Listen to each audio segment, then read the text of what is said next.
Well, welcome to the second in the series of webinars presented by the Texas Nature Tourism Council of the Texas Travel Industry Association and hosted by myself, Miles Phillips, with the Texas AgriLife Extension. Today's program is going to be presented by Nancy Millar of the McAllen CVB and Chamber of Commerce, and will address nature and wildlife event management and the marketing of these events. So during the program, we'll have approximately a 30-minute presentation. You'll be able to see the slides, and then ask questions using the text chat feature, which, if you haven't already found it, is on an icon on the top bar of your page. And you can send the messages to everyone that's participating or just to the presenters using the drop-down box under the to line. And then after the presentation is done, we'll have time to address those questions. At this point, I will turn it over to Ms. Nancy Millar. Nancy? Hey, hi. Okay, thanks very much, Miles. As Miles said, I'm Nancy Millar. I'm with the McAllen CVB, and I'm also a member of the Texas Nature Tourism Council and past chair. Nationally, I'm on a couple of committees. One of them is actually I chair the Environment for the Americas, which is a nonprofit international organization, and also on the National Birders Initiative, which is a U.S. Fish and Wildlife program to support the U.S. Fish and Wildlife Refuge System.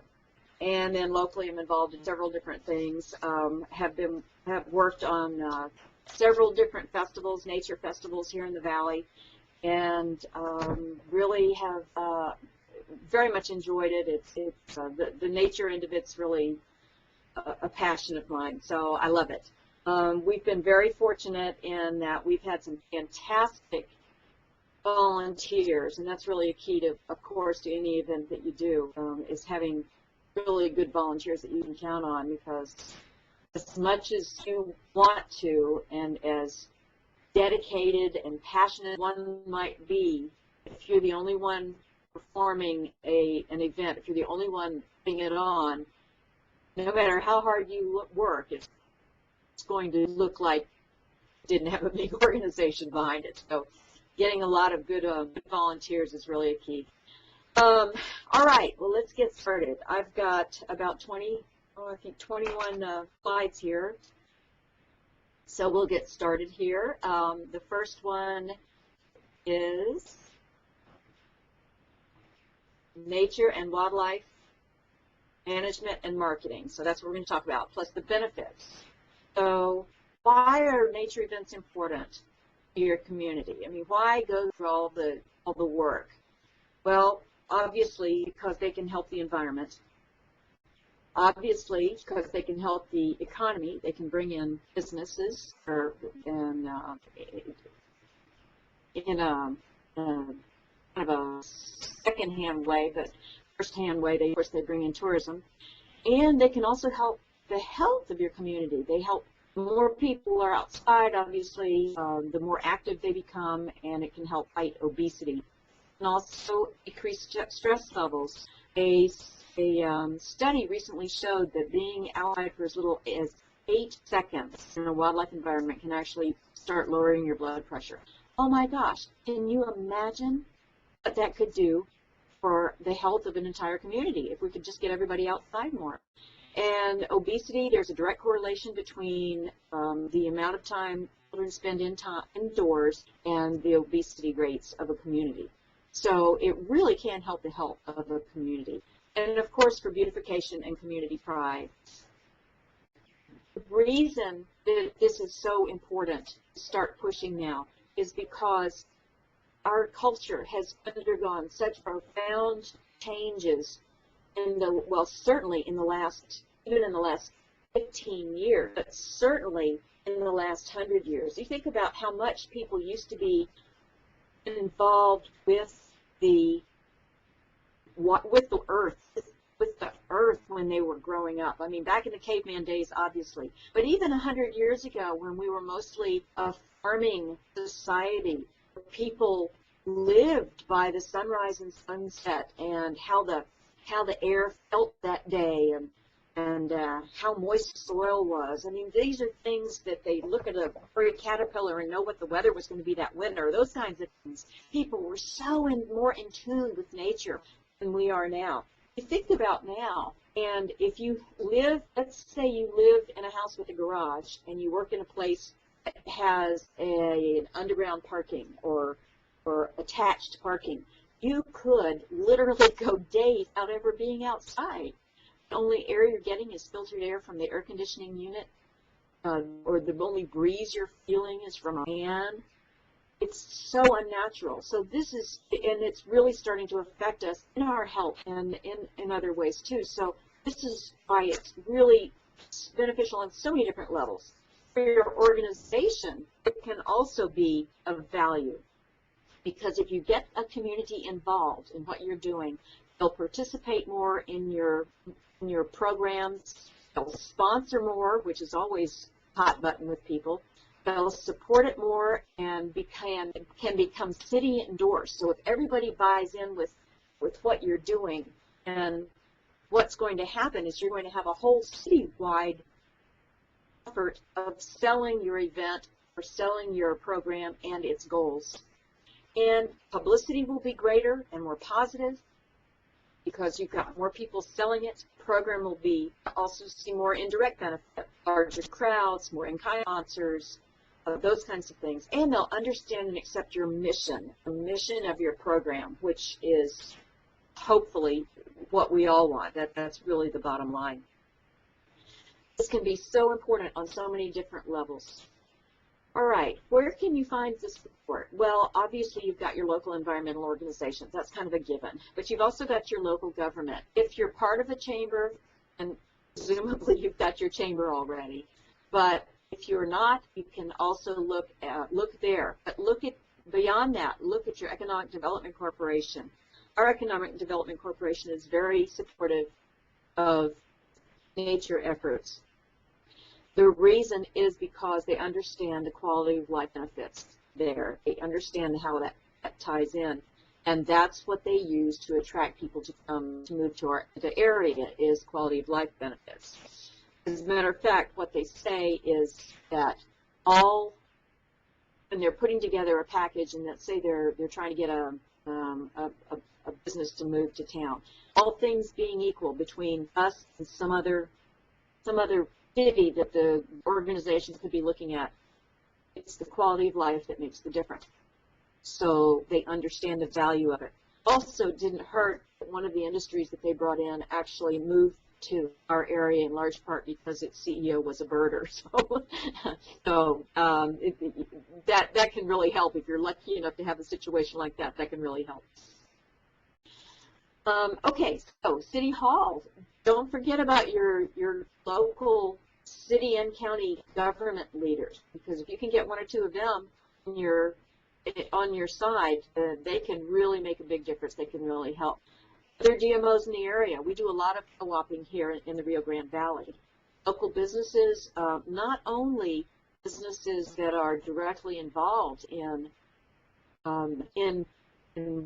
tourism, nature tourism specifically, but you'd be surprised how many people are out there who may be closet birders or closet nature enthusiasts, whatever your particular area is.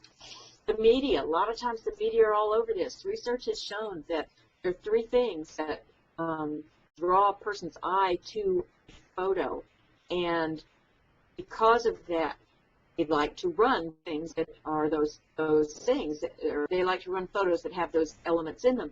They are pretty girls, animals, and children.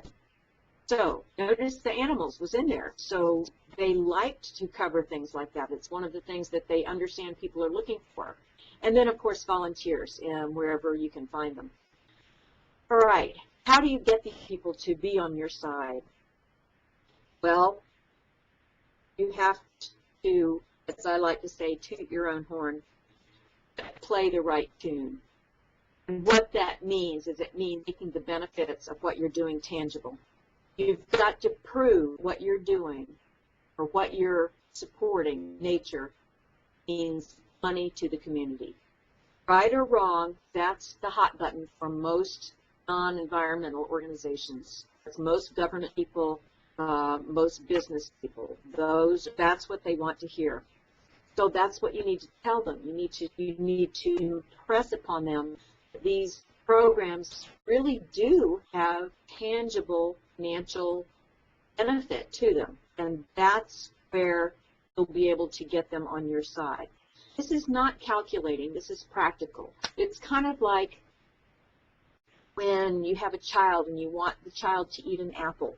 You give it to him and you say, "Here, have this apple. It tastes delicious." It is absolutely true. You don't say, "Here, have this apple. It's full of good nutrients." That's also true, but they don't care about that.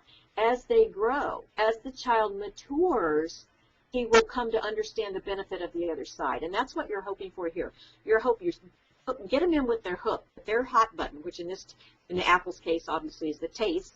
With the business people and the government, it's financial benefit, and then as they are more educated in what you're doing, they'll understand the quality of life benefits and the environmental benefits as well. Here's how you do that. You show them the educational benefits. This education is always almost always a hot button. I'm going to try something here. I'm going to show you, speaking of hot buttons, I'm going to show you a card that we developed and we have used, let's see. Okay, here we go. It's a business card size card, and this one in particular says, "I support the unique biodiversity and special habitat found only here. Please help support local efforts to preserve your native species." It can say anything along those lines. That's what this one says. And the reason that this is so cool, what we do is we give it to all the participants and ask them anytime they spend money to leave it in that in that business wherever they are. So first year we did this, there were a few people who said, "What is this card? I don't get it. What is this? I don't understand what's going on," and we had to explain it to them. The second year, okay, I gotta do this sometime. The second year, we had a guy come back with a stack like this he was from one of our restaurants. And he said, "Oh my gosh, boy, can I appreciate the fact that you're doing this festival now, because this is what it did for my business." So if I ever needed a business to, give me a testimonial, I had the perfect guy right there, because I could prove it to him tangibly. That the people who came to our festival, excuse me, walked into his store and bought his food. Okay. Try that. Show the educational benefits. Tie into state mandated tests, the tax. You can consider including art, essay, photo contest, whatever you can think of that will help reach the teacher and help the teacher in what she or he is doing. Show the educational benefits of the events. We've done lots of outdoors activities here with kids, and the teachers love it. Then offer the teacher certification program. They can get credit for bringing their classes to your events. Show the economic benefits. There are formulas, which we're going to be going over in just a little bit, that can prove what you're doing is of value. You can talk about the actual photos of actual coverage of people actually there attending your event or looking at your wildlife or participating in your programs. Anytime you can throw in some statistics from experts. Government people tend to really like experts, and that carries a lot of weight with them. So I would encourage you to consider that. And then the long-term economic benefit also, looking at people who come more often to your community than they would, or who stay longer, those kinds of things also can be of benefit. Let me just say one other thing while I'm here, if I may, and that is anytime you're wanting to pull this information together, that's why it's always good to have a historian online, one who can be collecting the newspaper clippings and keeping up with evaluation forms, those kinds of things. So you can always have that to use when you're putting together your packets for the next year. Quality of life, we talked about this. Excuse me. With economic development, with tourists, obviously, that's understandable one, but with voters too. So how the local people are going to benefit from what you're doing. Right, what figures are going to impress them? All right, I'm going to give you some formulas here to use so that when somebody says, well, how do you know that, where'd you get these numbers? You can show them. Because if they believe the formulas, they have to believe the results of the formulas. So these are intentionally very simple formulas. I'm not a statistician. I'm not a mathematician. So these are there are a lot of formulas that could be a lot more specific and precise. They're way beyond me. So what I've given you are very easy to understand, easy to figure out formulas that they can accept and that you can do easily enough. They're the ones that really will make a difference. The local retail sales tax, bed tax, number of jobs, and the economic impact. Okay. Excuse me. Okay. Number of jobs. This is always a big one with your government. They love this one. So here's how you figure it. The number of visitors who are coming to your program or come to your venue or whatever number of people that you're working on. Times the average length of their stays, then divided by 365, and then multiplied by 1.3474. This is based off a number from the U.S. Chamber of Commerce that says that for every 100 people you have in your town every day, 134.74 jobs are created or sustained. So this is how you will get to that number. Here's an example. So if your venue, let's say, attracts 50,000 people annually, you stay three days, divided by 365, multiply it by 1.347, and you get 554 jobs to stay. Now, this is not direct jobs. A lot of this is the, what would you call it, the trickle-down jobs also. So if, let's say, you have a restaurant and you serve pico de gallo, and so you have to buy onions. So the more people who come into your restaurant and have the pico de gallo, more onions you have to order, which means the more onions that the farmer has to grow, which means more onion crates that the farmer has to buy. That's the idea. So it affects lots of people. Okay. So economic impact of your event on your city. This is the next one. You pick the anticipated number of out-of-area attendees, multiply it by the amount of money, average amount of money that they spend when they're in your community, then multiply it again by the number of days of the event, and then multiply it again by your city's multiplier. A multiplier is a very complex number that ours was created by our local university, and it takes into account lots of things, including the number of times that a new dollar is spent in your community, and also how many businesses are locally owned, things like that. So it's got a lot of, it's a lot of figuring. You can't just pull a number out of the air. Ours is 1.6. The state number, the last time I checked, was 1.67. If you don't have a local multiplier, don't know it, or one that's never been figured for you, my suggestion would be that you consider using the state standard. Here's how that might look.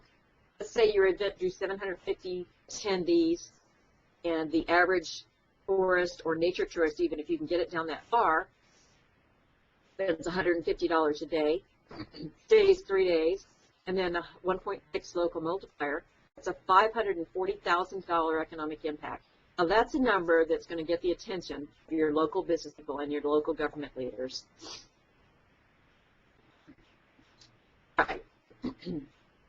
Positive publicity benefits. This is a big one. This can really make a big difference too. So think about that. Think about feedback that you have gotten or can get from evaluations, from letters, from direct contact. Let me tell you a story. We were doing a post-festival debriefing of our committee one year. We're sitting in our conference room in the chamber going through things. And this was like, I don't know, the Monday or Tuesday after the event ended on Sunday. And one of the attendees was still in town and walked in the door. Here we are having our meeting. And he walked in and he saw us, recognized several of us. And he started talking about, oh my gosh, that was so wonderful. I had such a great time. It was terrific. It was the best one. I don't know what he had. I can't remember. It's been a while. But he just went on and on. Then he stopped and he went on and on some more. And at first we were all, oh wow, thank you. And after a while it was, yeah, okay, thank you. We got to get back to our work. I mean, he was very, very verbal. Anyway, when he finally left, we all felt really good. But the beautiful thing of it was, our chairman of our board happened to be sitting in on that meeting. She was not a part of the committee, but she had come to the committee meeting because she wanted to hear how it went. So she heard firsthand what one of the unsolicited comments was. So that gave us tremendous credibility with her. Therefore, the support that we needed was, we couldn't have planned that better. Okay, other things you can use for positive publicity, though, are obviously actual clippings, copies of, maybe recorded copies would be great of any radio or television that you get, things like that, and then value the coverage. And here's how you value it. You measure in column inches or the amount of time that was given to your event, and multiply that number by cost per column inch, or the amount of time that you received, and then multiply that by 5.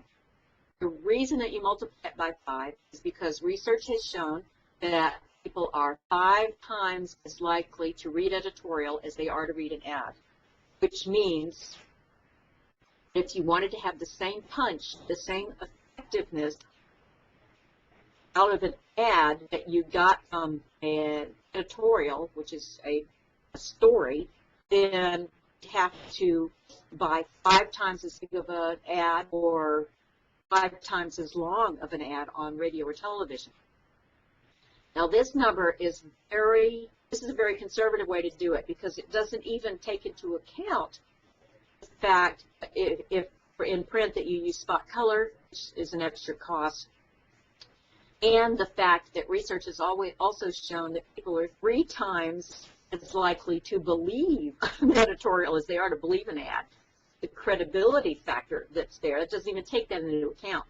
So that's a very, very conservative number. So, but I call this the effectiveness value. Okay, now here's something I just wanted to throw in. How to price sponsorships, because a lot of people just kind of pull numbers out of the air, and sometimes those are questions, or the justification of those are questioned by the potential sponsors. So here's a way that you can do it and show what they're getting for their money. First of all, you have to decide what you're going to give them. Then you have to decide. Then you have to come up with a fair number of the people who are expected to attend the event. Determine the exposure value through the advertising with formula that we just talked about, and then determine your average cost per thousand in your market, which is easy to do. Just call, if you don't know it, just call up an advertising agency, or call 3 or 4 of your media vendors and average, what their costs are, and something like that, and then just do the math. Here's an example. So and these are some of the things that we have done. We have put like sponsors on the field trip tickets we give out. We have shown slides at the keynote before the keynote speaker actually starts.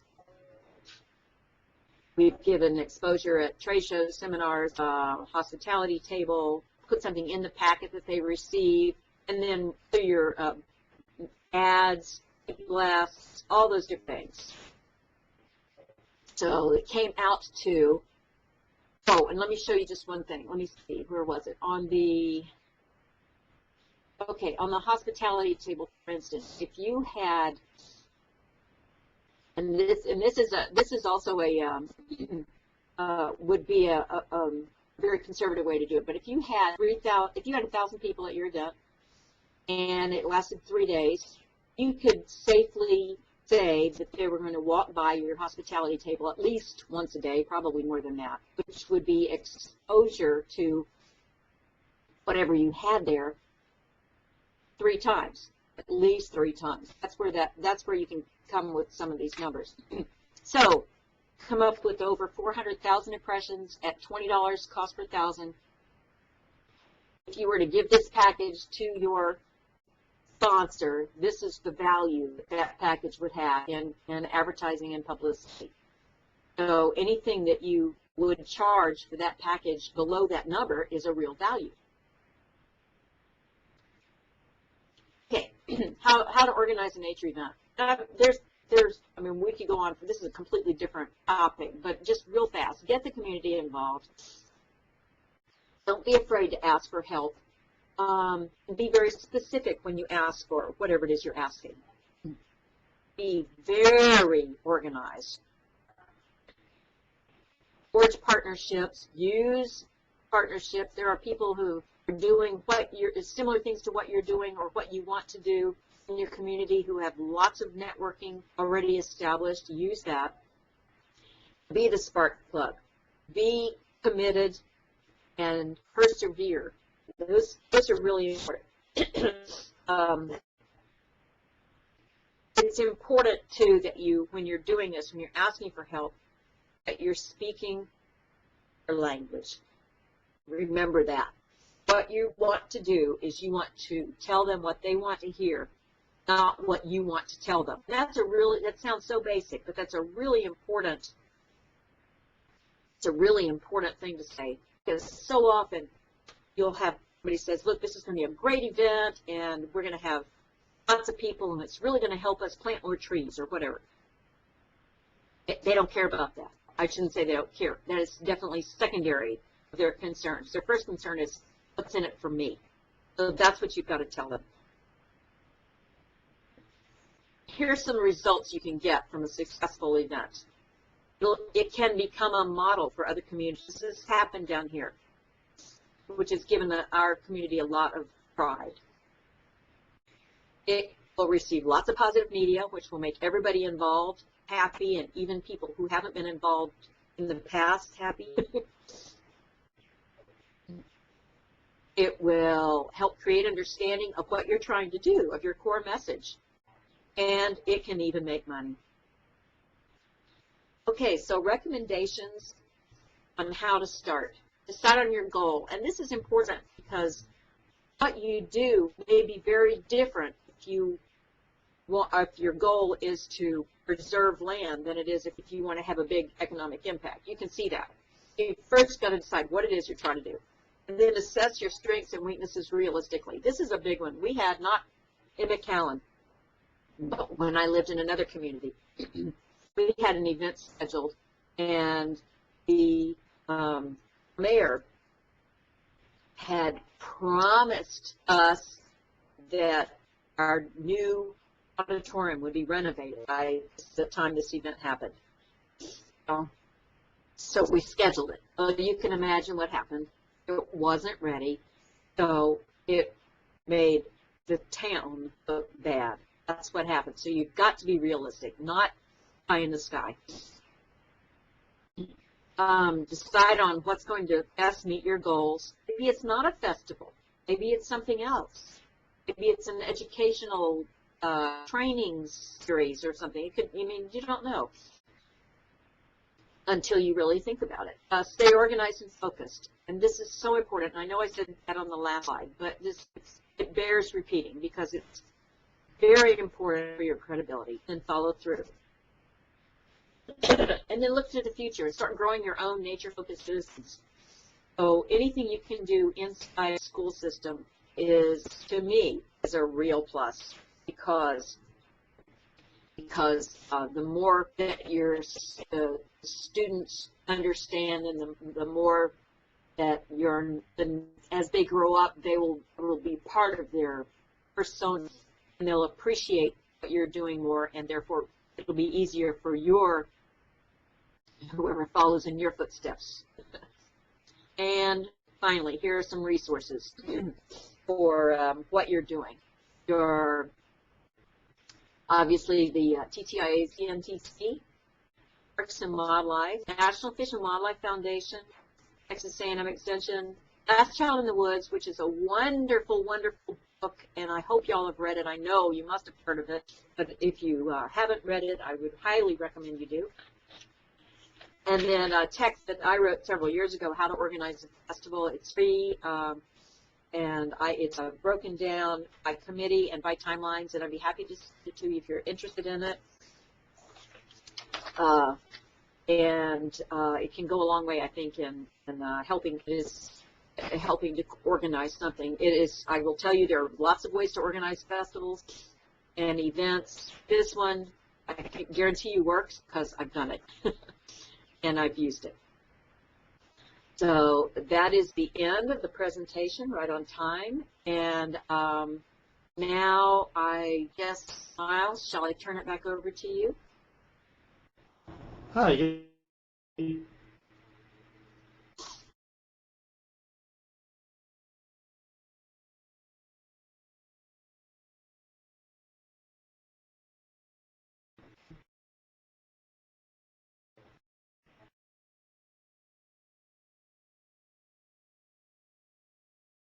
Miles, I can't hear you.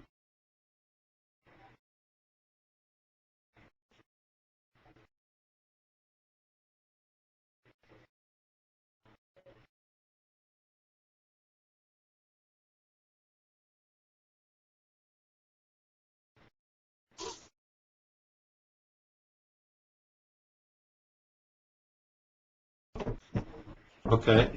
So everyone could go ahead and take the question and text it in. We'll have Nancy respond. And if we don't get questions, Nancy, I'd like to ask if you could address the difference between like a music festival and some of these wildlife festivals with all the field trips that are involved in the planning. Okay. Well, I can just tell you right now that they would be very different, obviously. As far as there are basic parts to organizing any festival, and actually this festival that I've written could probably work in large part with that. But one of the most important things would be, well, really in either one, is to make sure you have an expert in that field on your committee, on your your forming committee. One of the things we did when we started is we got the U.S. Fish and Wildlife people involved right away, and thank goodness did, because I know we would have made some mistakes otherwise. But one of the things, for instance, that I was so naive. I hadn't really thought about the fact that if you put too many people on a piece of land at the same time, you're going to stress the environment. Obviously, that's not what we want to do. So that's one of the areas where the wildlife people would right up and say, "Oh my gosh, no! We're going to have to stagger this or come up with a solution." So if you do a field trip component, which I would certainly recommend that you consider, it's very important that you have a wildlife expert or two on your planning committee. So as far as music festivals, and we've done those too, they're more, at least ours was a lot more urban, involved lots of food, which a lot of time the wildlife festival don't, because of conservation issues in large part. So that's the main difference that I can think of right off. Was there something else you were thinking of, Miles? Did we lose him? A I couple of know. you have That was asked. good. And the other thing with these events that I think is a little bit about the people who are attending these events. Are they registering very far ahead of time using the internet? And could you comment maybe on the level of expertise if you're doing, well, birding festival is one people have heard a lot of that. But you have a variety there in the valley. I've seen differences between, you have a certain segment that's really expert in birding, and you get a lot of people seem to be just your average people that are interested in more. So do you have different programs for different levels of expertise and guided programs, or how do you market it differently? Yeah, no, that's a very good question. And actually, when we started the festival in McAllen, started out as a general nature festival. And what happened is over the years, it kind of morphed into, we still a nature festival, but with a much heavier emphasis when we started on birds. A lot of that is because the reason is because that's what the people wanted. We were attracting a lot of people out of town, even in the first years, and their primary concern, their interest was the birds. I think that birding is just way ahead as far as being a wildlife watching niche of a lot of groups. So there are certainly people interested in butterfly watching and dragonfly watching and just general nature enthusiasts. And we obviously have those too. But the birders are more organized, and they're more in levels as far as because I think people have been doing it for so long as far as skills and experience. So that's a really important point. To find the niche that you want to go after, and my suggestion would be not to try to be all things to all people. So find out what your particular area of expertise is in your market. You may not be a great birding. You may be a fantastic dragonfly watching place, or maybe you've got some other. I think of Martha and their Martha Light. Oh my gosh, what an opportunity that would be. So find what you've got and work with that, and then you can always build around that and kind of expand from your core. Don't try to force it, because nature people will know. You've either got the resources or you don't. So there's no point in trying to seek it, so to speak.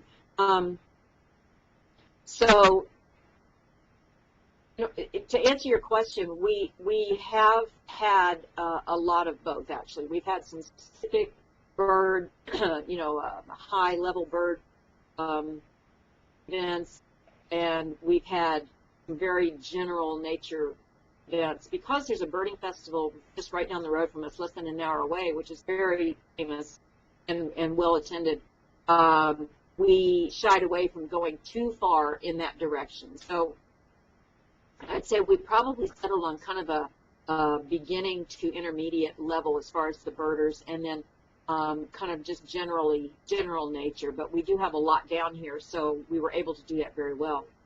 As far as your registering question,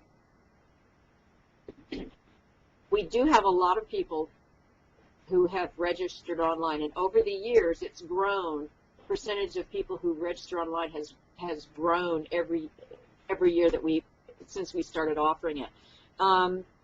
It's so funny about birders. A lot of them are planners, and so they will register far in advance. But some of them also are procrastinators, like a lot of it, and so we get some of both to answer the question.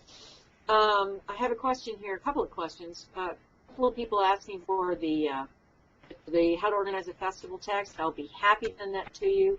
So just send me your emails. I'll be happy to do that.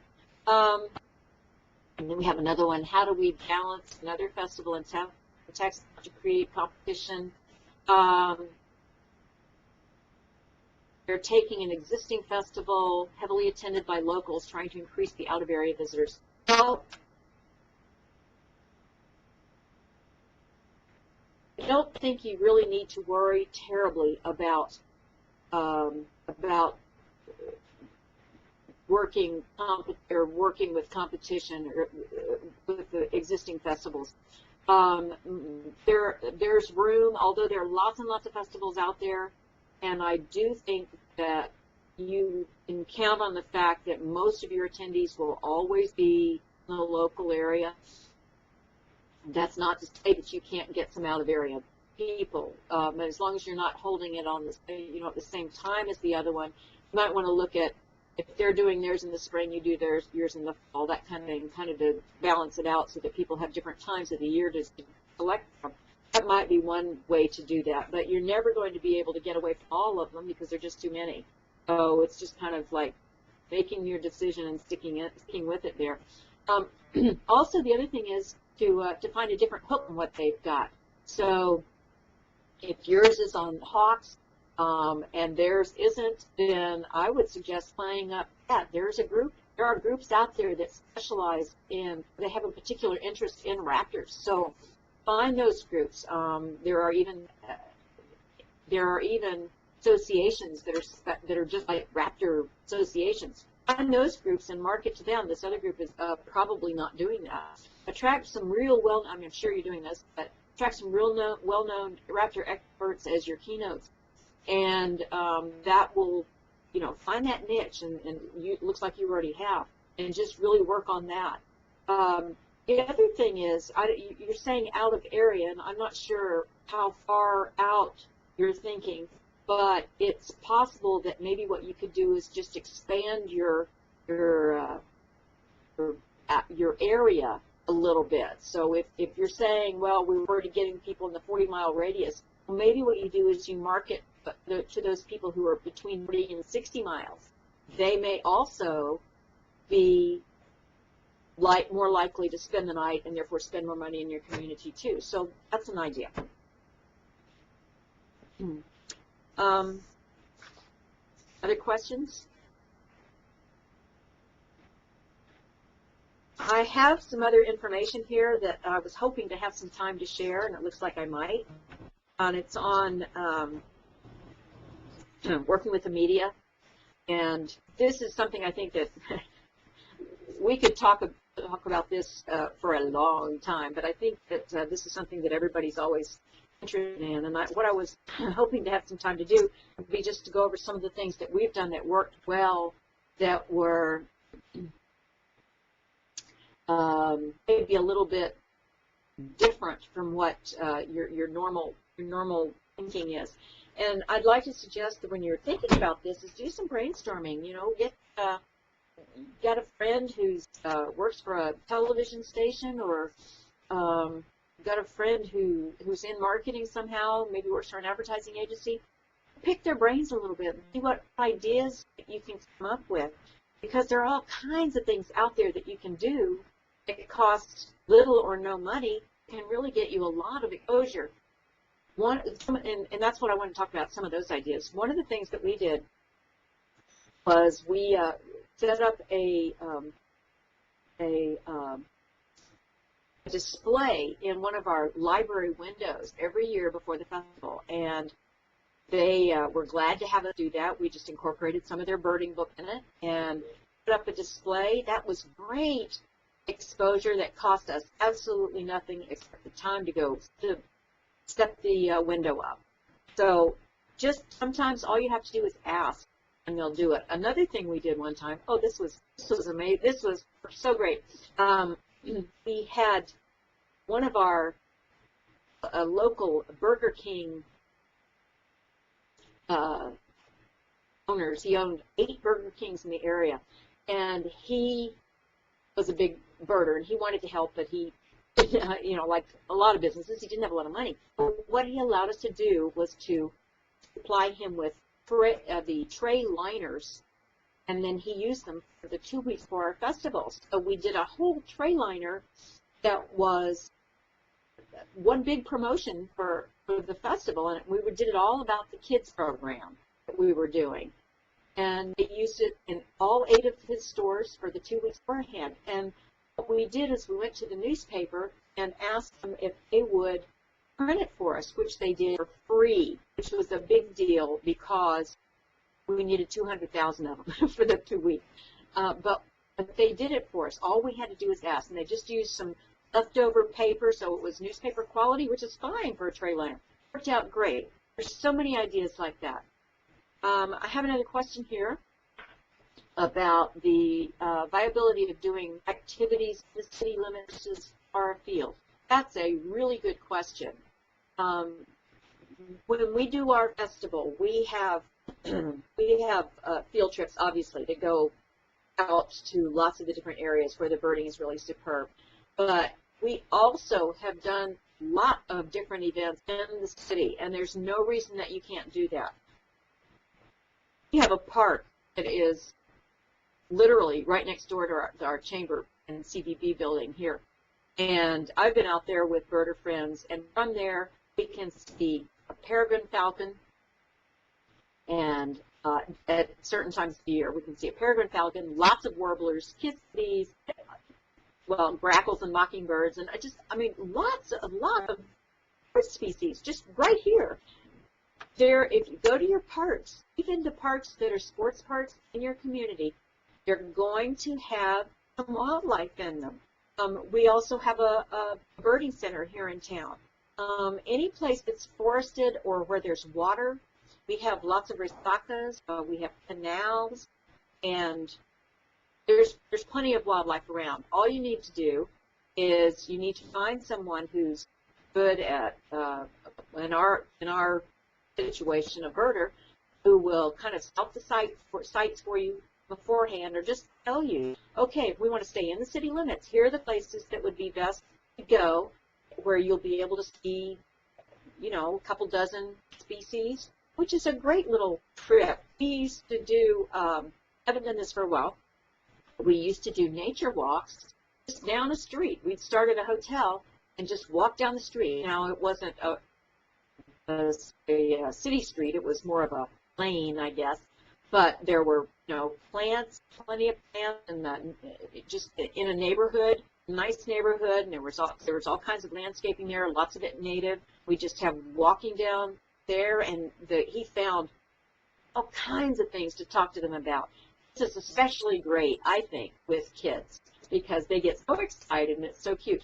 But it's a great educational tool, because you can show them, even in your own backyard, even in a small backyard, if you plant a few native plants, you can have all kinds of things.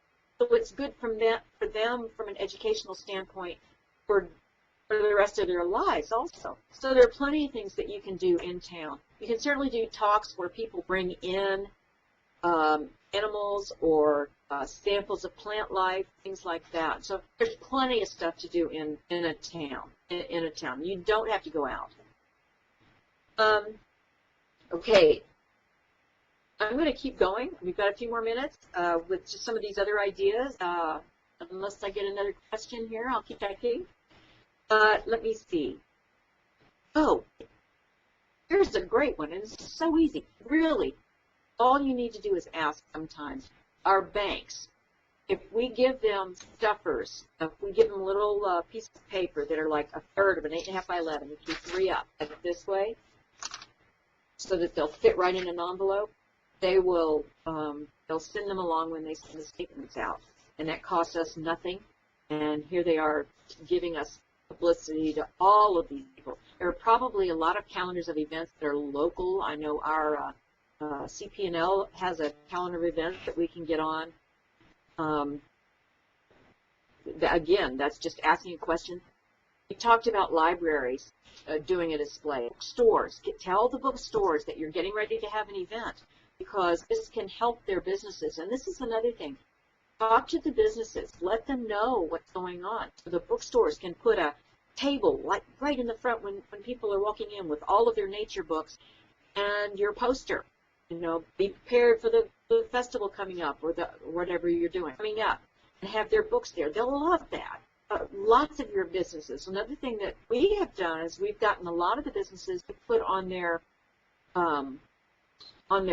signs, their reader signs in front of their businesses, something about like the festival or welcome birders and those kinds of things. Costs absolutely nothing, and that let the local community know what's going on. That one obviously wouldn't help bring people in from out of town, but it'll help the locals know what's going on. if you're friends with the people who work at your media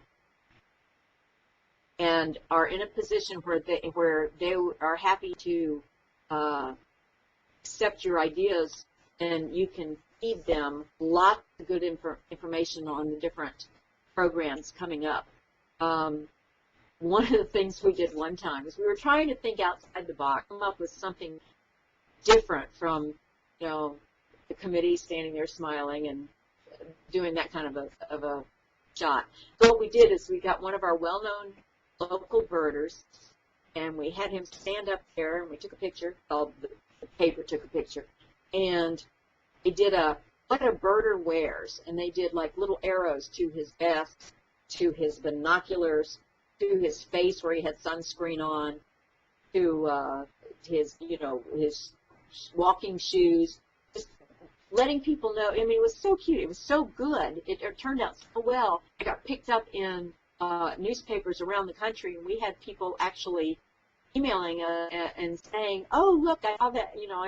I saw your guy in the paper. It was really neat."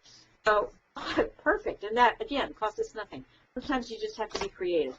One of the most creative things I ever did, I'm really proud of this one, is we have some really beautiful artwork that we've created. They're wildscapes done by one of our local nature artists, and we commissioned 4 over 4 years. And as they came out, the first one we did was it was going to be printed just in time for us to sell at the festival. And I thought, okay, this feels like a really good opportunity to get some free publicity here.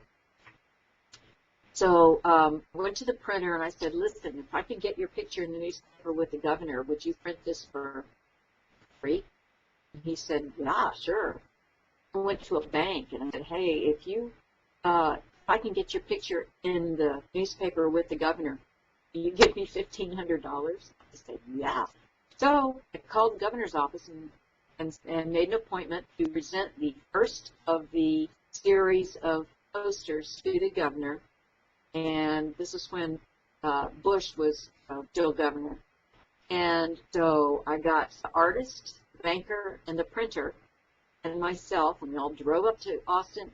We had our picture taken with the poster, presenting it to the governor. Got back in the car, wrote down everything we could remember he said. On the way home, now they had their official photographer, and we also took a photographer with us.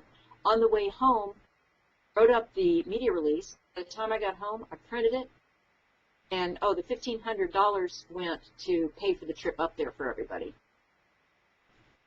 And had it printed, and it came out just in time. And of course, it read, local business people present poster to the governor, and of course the poster will be on sale at the Texas Tropics Nature Festival on these dates. So it worked out great. And again, didn't cost anything. It's just sometimes you just gotta be gutsy. Think, and this is so hackneyed, but think outside the box. Don't just think ESA. Think beyond that. Think what else you can do. Okay, another question. Economic impact of nature tourism. That's a really great question, and I do have some numbers. They're not fresh numbers, but if anything, they're stronger than they were when these numbers were created.